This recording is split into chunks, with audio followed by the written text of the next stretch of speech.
In this section, we are going to discuss the intermolecular force.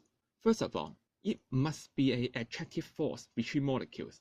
And the second one is, for a substance with stronger intermolecular force, they will have higher melting point and boiling point. And here is the origin of the intermolecular force. In the picture, I showed a molecule with electron moving around. As the electron keep moving, maybe in certain moment, they will move to the one side of the molecule, results in an uneven distribution of the electron.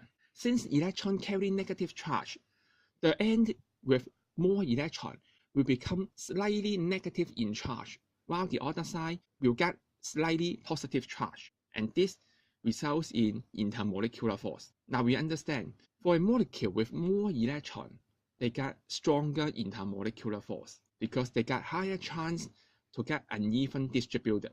And here shows a trend between the boiling point of hydrogen, nitrogen, and oxygen, which fulfill our prediction. However, such effect is temporary because electron is keep moving, so maybe next moment the partially negative charge will disappear. So we understand such intermolecular force is very weak. For next one, we're going to discuss the electronegativity. This is a measure the ability of a nucleus to attract the bonding electron, and the strength depends on number of proton and the atomic radius. Here shows an example. I choose 4 elements: hydrogen, nitrogen, oxygen, and fluorine. As we expect, the one with more proton will get stronger attraction to bonding electron. So results, fluorine get the highest electronegativity and hydrogen get the lowest one. If a covalent bond is formed between 2 atoms from the same element, like hydrogen molecule, since they got same electronegativity,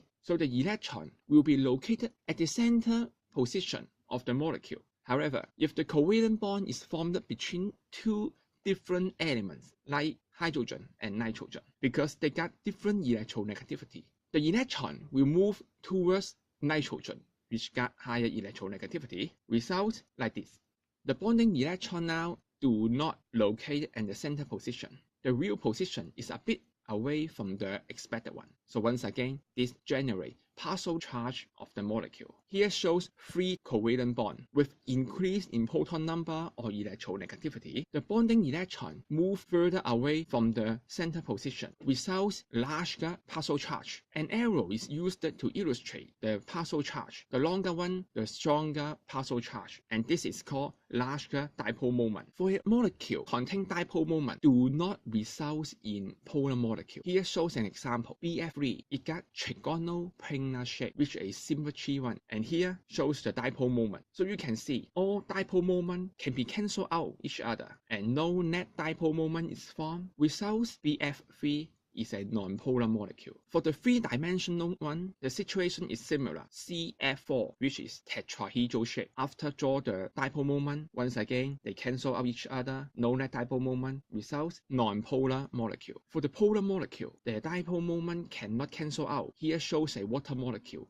V-shaped. With dipole moment drawn, you can see the dipole moment cannot cancel out each other because both of them are pointing upward. We expect there is a net dipole moment pointing upward, make water molecule as a polar one. For ammonia, which is a 3-dimensional molecule, trigonal pyramidal shape, after draw the dipole moment, again, the net dipole moment pointing upward. The dipole moment cannot cancel out each other and results a polar molecule. And here is the summary. For the polar molecule, electron distribution is permanently uneven. They get net dipole moment and stronger intermolecular force. For the non-polar one, only temporary uneven electron distribution and no net dipole moment results in weaker intermolecular force. They do not get the net dipole moment, maybe because the cancellation of dipole moment or the dipole moment do not exist. Here is a simple test to determine if a molecule is polar or not. With non-polar molecule running down from the burette, a charged rock is moved close and no deflection is observed. This is reasonable because non-polar molecules do not get partially charged, so they do not attracted by the charged rock. The similar experiment carried out for the polar molecule. This time, no matter the